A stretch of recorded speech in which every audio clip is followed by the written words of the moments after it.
Salam alaikum, bonjour, j'espère que tu vas bien. Alors aujourd'hui, le titre du podcast, c'est Le jour où j'ai arrêté d'être disponible pour tout le monde. Alors j'aimerais que tu fermes les yeux juste un instant.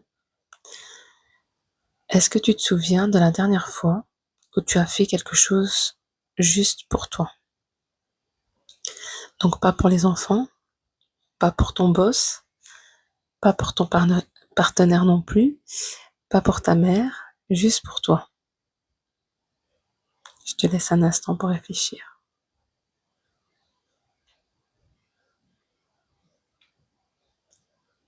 Voilà. Alors, si tu es en train de chercher, c'est que tu réalises que tu ne sais même plus ce que pour moi veut dire. C'est là que tout a commencé pour moi aussi. Alors ce podcast, c'est l'histoire d'un moment précis, un moment où j'étais dans une fête, entourée de gens qui riaient, et où je me suis demandé, mais qu'est-ce que je fous là? Et ce jour-là, quelque chose a changé. Donc je te raconte plus tard ce qui s'est passé. Et là, j'aimerais savoir si tu la reconnais, cette femme. Elle est peut-être donc ta collègue, ta sœur, ta meilleure amie, ou peut-être, en fait, c'est toi. Elle est celle qu'on appelle, celle qui trouve toujours une solution, celle qui dit ne t'inquiète pas, je gère. Cette phrase-là, j'ai beaucoup dite. Et au fond, en fait, elle aime ça, ou du moins, elle l'a aimé. Parce qu'au début, être indispensable, ça donne un sentiment de valeur. On se sent utile en fait. Si je suis là pour tout le monde, alors j'ai ma place. Alors mais personne en fait ne t'a jamais dit que cette place-là, elle te coûterait tout le reste. Alors moi, j'ai longtemps été ce genre de femme, celle qui dit oui tout le temps, à n'importe qui, n'importe quelle heure. À un mariage, j'étais présente. À l'anniversaire, j'étais présente. Un restaurant improvisé entre copines, j'étais présente. Un service à rendre, j'étais présente. J'étais tout le temps là en fait. Et peu importe mon état en fait. Que je sois mariée, pas mariée, enceinte, avec un bébé dans les bras, que je sois épuisée. Et dans ma vie professionnelle aussi, c'était pareil. J'ai fait des lissages, beaucoup de lissages, et je disais oui à mes clientes, même quand j'étais épuisée, même à la dernière minute, parce que je voulais pas décevoir, parce que c'était plus fort que moi. Et puis un soir, j'étais à une fête surprise pour une amie, pour une copine que je ne connaissais même pas super bien. Et là, au milieu de tous ces gens qui riaient, qui trinquaient, qui s'amusaient quoi, je me suis regardée et j'ai pensé, mais qu'est-ce que je fais là?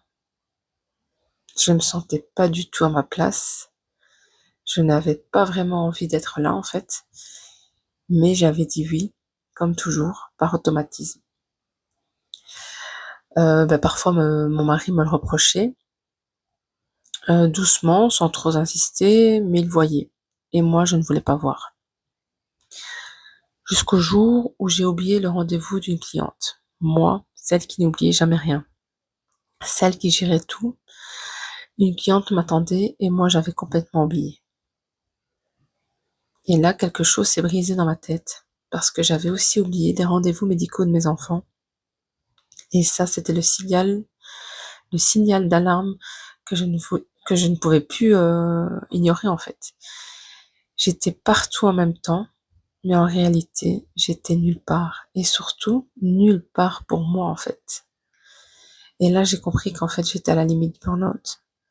Je ne me reconnaissais plus et ce jour-là, j'ai dit stop. Il y a un truc qu'on ne dit pas assez sur l'épuisement féminin. Ce n'est pas spectaculaire. Tu ne t'effondres pas sur le sol. Tu ne cries pas. Enfin, si, tu cries parfois. Ça, c'est tout à fait normal. Même quand tu vas bien, tu cries. Quand tu as plusieurs enfants, voilà. Enfin, en tout cas, c'est mon cas. Tu continues, tu souris, tu réponds aux messages, tu honores les engagements parce que tu as toujours été comme ça en fait. Mais à l'intérieur, il y a quelque chose qui s'éteint doucement, qui s'éteint doucement. comme une bougie qu'on ne souffle pas, qui ne se consume jusqu'au bout, seule dans le silence. Et un jour, tu te regardes dans le miroir et tu te reconnais plus très bien la femme qui est là. Tu reconnais plus la femme qui est là, en fait. Parce qu'elle a mal vieilli, parce qu'elle est laide, parfois elle se sent laide, mais parce que ses yeux ne brillent plus vraiment. Et là, tu comprends quelque chose de douloureux. Tu t'es perdu, pas d'un coup, pas à cause d'une seule personne, mais à force de petits oui donnés sans y penser, à force de petits non à toi-même que tu n'as jamais comptabilisé. Parce que quand tu dis oui aux autres, tu dis non à toi. Alors je reviens au soir là de la fête. J'ai pris une décision simple, mais radicale pour moi. Je me suis dit, je dis oui quand j'ai vraiment envie d'y aller en fait. Je dis oui si je suis vraiment disponible. Je décroche le téléphone si j'ai envie de parler. Et surtout, j'apprends à dire non, sans culpabiliser. Et je me dis oui en fait. Et j'ai fait une pause dans mon activité, une vraie pause, parce que j'en avais vraiment besoin, parce que mon corps me le demandait, parce que ma tête n'en pouvait plus. Et cette pause, elle m'a fait un bien immense. Tu entends peut-être que je te dise que tout le monde a compris, que tout s'est bien passé. La vérité, c'est que ça dérange. Quand tu changes, les gens qui étaient habitués à ton oui automatique ne savent plus quoi faire. Et là, tu es debout, le cœur qui bat fort, à te demander si tu as bien fait. Tu as bien fait. Je vais être honnête avec toi. Les premières semaines où tu commences à poser des limites, c'est inconfortable. Franchement, tu te sens pas à l'aise. Pas un peu vraiment. Certains vont s'adapter doucement, certains vont résister et quelques-uns vont te faire sentir que tu es égoïste. Ce mot égoïste, il a un pouvoir immense sur nous, les femmes. On nous a tellement appris que prendre soin de soi, c'était prendre aux autres. Mais je veux que tu entendes ça. Prendre soin de toi, ce n'est pas voler. Ouais, vraiment, parfois t'as l'impression de voler en fait. De voler, t'es pas bien, t'es pas à l'aise, parce que t'as pas l'habitude. C'est te remplir pour pouvoir donner, vraiment. Pas par obligation, pas par peur, mais par choix. Aujourd'hui, je fais encore des lissages, mais pas autant qu'avant. Et surtout, pas à n'importe quel prix. Je suis encore là pour mes amis, mais quand c'est vrai, quand c'est choisi. Et la différence, elle est immense. Parce que quand tu dis oui, en le pensant vraiment, tu es entière. Tu es entièrement là. Tu es aligné. Pas à moitié, pas en pensant à la liste de choses que tu aurais dû faire, vraiment là, présente. Et les gens le sentent. Et même s'ils le sentent pas entre nous, c'est pas grave. C'est ça le vrai changement. Pas les grandes révolutions, pas les discours, pas tout le temps se justifier. C'est cette sensation de rentrer chez soi, en soi. Alors en conclusion, j'aimerais te dire, tu n'as pas besoin de tout sacrifier pour être une bonne mère, une bonne professionnelle, une bonne amie. Tu as juste besoin d'être toi, pleinement, sans t'excuser de prendre ta place. Et si toi aussi tu étais reconnue dans ce que je viens de raconter, si toi aussi tu es celle sur qui tout repose, sache que tu n'es pas obligé de continuer comme ça. Le changement commence par un seul mot, non. Ou mieux encore, moi. Alors j'ai deux questions à te poser. Je te laisse avec ça alors, enfin tu n'es pas obligé de répondre maintenant. Juste prends le temps d'y penser cette semaine. Quel est le dernier oui que tu as donné alors que ton corps disait non? Et qu'est-ce que